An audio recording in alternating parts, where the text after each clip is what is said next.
ñëw visiter ziyaare si exposition bi nga xam ne commission scientifique bi moo ko doon def ci jëmmalaat liggéeyu Sëriñ Abdou Lahad Mbacké. sëñ Youssou ginnaaw bi nga xoolee dégg li nga xam ne dégg nga ko ci jëf joo xamante ni yaakaar naa ne xam nga ko lool ndax mën naa ne képp kuy liggéey ngir yaatal njàngalem Sëriñ Abdou Lahad Mbacké yéen la ciy jàppale ndax yéen da ngeen a bokk ci formation yi nga xamante ni maanaam produit yi nga xamante ni ci production Sëriñ Abdou Lahad Mbacké kon war ngeen a mën a am lu ngeen jàngat ci dund ak liggéey Sëriñ Abdou Lahad Mbacké waaye nag li nga xam ne balaloon nañ ko fii ci exposition bi nga xam ne commission bi Serigne Sidi dénk lépp lu jëm ci scientifique u màggal gi ngeen ñu taxaw ci loolu lañ bëggoon a xam dëgg-dëgg lan mooy ci say réaction ak lan nga ñuy dolliwaat ci Serigne Abdou Lahad Mbacké mi nga xam ne yaakaar naa ne xam ngeen ko bu wér a wér. jërëjëf ñu ngi feeñal sunu mbégte ak tamit di yeesalaat sunu taalibe ndax Serigne Abdou Lahad Mbacké nun sant ko moom lott nañ ci waaye xam gi ñu ko xam moo indi kerse gi nga xam ne moo tax ma ne noo ngi yeesalaat sunu taalibe di toroxlu waaye li ñu fi fekk nag lii rek moo am solo ndax fekk nañ fi jëf ndax yàlla suñu borom ab jaam lu mu lott ci sant ko it sañ naa jël léppam jébbal ko ba noppi it di toroxlu gi mooy mottali moo tax suñu borom mooy mottali say jëf li ma gis fii na yaatu ci kër yi ndax sëñ Tuubaa ku bëgg a yéemu ci mbiram sëñ Tuubaa du ko ñu xam xaaban maqaami an siwal baaxil xadim xam kon suñu borom moom rek moo xam kuy sëriñ bi waaye nag sëriñ bi boo ci bëggee xam dara njabootam gi doy nañ ci kon tey ji bu ñëwee fekk fi exposition ci sëñ Abdou Lahad ñuy wane lii ñuy wane ndaw ñi di ko gis mag ñi di ko gis góor ñi di ko gis soxna ñi di ko gis ñun am nañ lu tax ñu war a am jom am nañ koo xamante buñ ko xoolee dañ ñu ñee waaye du ñee kenn loolu moom mooy Sëriñ Abdou Lahad koo xam ne suñu bàyyee xel mooy kan dañuy xam suñu bopp te suñu borom nee na boo xamee sa bopp rek xam yàlla suñu borom loolu kon defe naa man damay sant commission bi te it di wax ne ñun duñu benn kuréel bu beru ne le yéen ngeen nekk ni dañoo bokk benn liggéey toolub Sëñ Tuubaa yaatu ba nga xam ne kenn mënu koo matale kon kenn ku ci ne di xool sa morom di ko naw ñuy nawante di bëggante kenn ku ci ne boo gisee sa morom doo ko gëmee loolu mooy li dox sama diggante ak ñi nga xam ne ñoom Sëñ Abdou Lahad Jaxate ak ñi mu ko àndal ñëpp ci wàllu liggéey bi di leen sant tey feddiluwaat suñu kóllëre suñu diggante ak yéen sëñ Sidi nag siyaare nañ ko ndokkeel nañ ko ñaanal nañ ko mu yàgg fi loolu te wér lii nga xamante ne mooy jóg jéego yi ñu jóg sañu ñu fay wax ju yàgg ndax bés la boo xam ne yoonu murit gépp ko bokk waaye lislaam gépp ko bokkit ndax koo xam ne jàngale na bay jàngale ne ku gis sa mbokkum jullit nga di ko sikkal na nga xam ne diw murit la diw xaadir la diw tijaan la mi ngi mel ni ñett ñu bokk ndey ak bàyyi kii xees kii ñuul ko xeereer kii xeereer kenn mënu caa tam kenn ba ñu ragal ko ñeme la loolu moo ko daan jàngale loolu boo ko xoolee kon da nga xam ne bis bi kon bisub lislaam gépp la te lislaam suñu boolee suñu bopp rek yàlla amul xol waaye day jël xolu jullit yi def ko muy xolam su ko defee lijjanti lépp yéwén jërë ngeen jëf asalaamaaleykum mu ñëw ñaari baat rek ñu fàttalikuwaat Serigne Atou Diagne rahmatullahi alayhi mu doon ko am taxawaay lool ci diggam ak Serigne Abdou Lahad ñu ñëwaat ci rek ay kàddu yu néew rek ci diggam ak liggéeyu Serigne Abdou Lahad bi waaw loolu lu ko mat la ndax bi ma siyaaree sëñ Sidi rek duggaat ci salle bi xoolaat fii nga xamante ne daan nañ ko fi fekk ma romb fi nga xamante ne itam wax dëgg yàlla jox nañu fa café ba tàyyi ndeysaan Baye Baara Ndiaye yàlla na yàlla suñu borom dolli ci moom yërmande ak xéewal daanu ko indil ak mag yi kër gi yëpp rek kon defe naa dinaa wax ne Sëñ Atou moom Sëñ Abdou Lahad moo doonoon léppam ndax ba muy jàng nekk université jeexal am njàngam jox boppam Sëñ Abdou Lahad Sëñ Abdou Lahad daf koo defal taweetu li wax taweetu tarixal xaw mi waxtam ci daay yi def ci moom ay jikko yoo xam ne wares naa jaar daara dem fu baax fu ne di def ay jawalaan di seeti ñu baax ñi ngir am jikko yooyu mu taxañal ko ci ndimbal moo taxoon Sëñ Atou wax dëgg yàlla amoon na gis-gis boo xamante ne ak dogu goo xam ne ci liggéey Sëñ Tuubaa lu ko waay mën a seereel mën naa tënku ci ne amul woon yitte ci kaw suuf lu dul liggéeyal Sëñ Tuubaa te liggéey Sëñ Tuubaa nag mooy garab gi nga xamante ne mbooleem saalixaat yi la muy jur ci aw yiw lépp boo ko dajalee mën nga ko tuddee liggéeyal sëñ Touba jërëjëf ndax sëñ Touba dafa waxoon ne akramanil ilmu maal amali as-salihati sahal yi kamaal yi ñu tënk ko rek en français. ok donc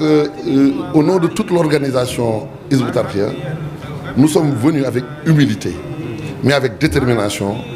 pour nous joindre à l'honorable famille de Cheikh Abdoul Ahad Mbacké et aux disciples pour venir vivifier ce jour. La vivification, c'est à travers la lecture du Saint-Coran. La vivification, c'est également à travers les ziyaras, les visites pieuses auprès des membres de sa famille. Donc je suis accompagné de responsables de Hizbut Tarqiyyah. Nous sommes venus rendre visite à notre guide, notre marabout, Serigne Sidi Mbacké, puisse Dieu lui accorder une longévité sans commune mesure et lui accorder également une santé de fer. Nous lui avons rendu visite, il nous a honorés. Il nous a honorés et également il a réaffirmé son engagement à nous soutenir. Donc nous n'avons pas tous les mots qu'il faut pour lui témoigner notre gratitude. C'est le moment également de témoigner notre satisfaction après notre visite de cette exposition qui est très glorieuse. Une exposition qui a su refléter des aspects extrêmement importants de l'œuvre gigantesque, de l'œuvre incommensurable de Cheikh Abdoul Ahad Mbacké. C'est une œuvre que personne ne peut évaluer, que personne ne peut appréhender. Parce que Serigne Touba, c'est quelqu'un que personne ne peut connaître. Il l'a même dit. Serigne Touba, c'est un miracle de notre Seigneur. Un miracle de l'apôtre de Dieu, Sayyidina Muhammad sallallahu alayhi wa sallam, qui est apparu en ces temps qu'on appelle Akhirou Zaman. Mais pour connaître Serigne Touba, il suffit de se concentrer pour regarder ses fils, sa famille, ceux-là qui sont en train de vivifier, de vivifier la sunna du prophète sallallahu alayhi wa sallam, les valeurs islamiques. Ces valeurs sont réhabilitées par les membres de la famille de Serigne Touba. Quand on regarde les enseignements de Cheikh Abdoul Ahad, ça suffit pour être un bon musulman. Ça suffit pour être un disciple sincère qui ne cesse de rechercher l'agrément de Serigne Touba. Donc, il nous a abreuvés, il nous a couvés et il nous a honorés. Aujourd'hui, nous sommes fiers d'être des mourides de Serigne Touba grâce aux enseignements de Cheikh Abdoul Ahad Mbacké. Mais c'est Cheikh Abdoul Ahad Mbacké qui a créé cette organisation dite Hizbut Tarqiyyah. On l'appelait auparavant Daïra des étudiants mourides, mais nous sommes nés en 1975 avec son agrément. C'est lui qui nous a couvés, qui nous a encadrés, qui nous a aidés, qui nous a enseigné les enseignements de Serigne Touba, qui nous a également soutenus. Parce que le chemin, la voie était tumultueuse, c'était pas facile. Mais lui, il a toujours su nous aider à braver toutes les difficultés pour savoir que quand on s'engage dans la voie de la quête de l'agrément de Dieu, il faut que sa foi soit toujours une foi très solide. Il ne faut jamais trébucher. Il ne faut jamais regarder à gauche ou à droite. Il faut seulement se concentrer sur le service de Cheikh Ahmadou Bamba Khadimou Rassoul. Donc, je vais terminer par dire quelques mots sur Cheikh Abdoul Ahad avec notre défunt responsable moral, Serigne Atou Diagne, qui nous a quittés récemment. Puisse Dieu déverser sur lui son pardon, sa miséricorde et l'accueillir en son paradis éternel. Serigne Abdoul Ahad, c'est lui qui aimait, qui chérissait Serigne Atou. Il l'a accueilli en tant qu'étudiant, mais également il l'a aidé à emprunter le chemin des hommes de Dieu. En tant qu'étudiant, qui n'est pas un produit des Dara, mais qui est un produit de l'université, quand il a terminé, il a eu l'engagement de se soumettre au calife, de lui témoigner allégeance, mais également de lui donner son intégralité. Mais après, le calife a accepté cet acte d'allégeance, mais il l'a soutenu, il l'a accompagné, mais également il l'a aidé à parcourir un chemin qui n'était pas évident. Serigne Atou, finalement, après les grâces reçues de Cheikh Abdoul Ahad, on pensait que c'est quelqu'un qui était un illuminé, qui est sorti des grandes daras du mouridisme. Mais c'est Serigne Abdoul Ahad. Avec les enseignements de Serigne Abdoul Ahad, on surpasse ses pairs. Donc nous sommes sortis de cette exposition très honorés. Nous prions pour toute la commission. Nous renouvelons également notre allégeance envers Serigne Touba, mais également nous prions pour ce Sidi Ibn Cheikh Abdoul Ahad pour que Dieu lui accorde une longévité sans commune mesure.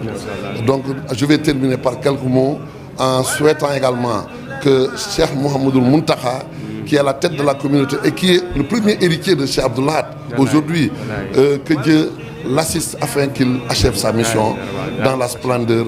dans le succès éclatant au service de l'islam tout entier. su leen bëggee abonné ci seen bu mag bii di Ngabou Média loolu yomb na dem leen YouTube nga bind Ngabou Média ngir nag nga abonné loolu yomb na bësal cloche bi lépp yem mooy tax bépp actualité bu soxal yoonu murit nga mën si jot ci lu gaaw Ngabou Média taxaw temm ci liggéeyal Seexul Xadiim Ngabou Média seen bi ñu jege.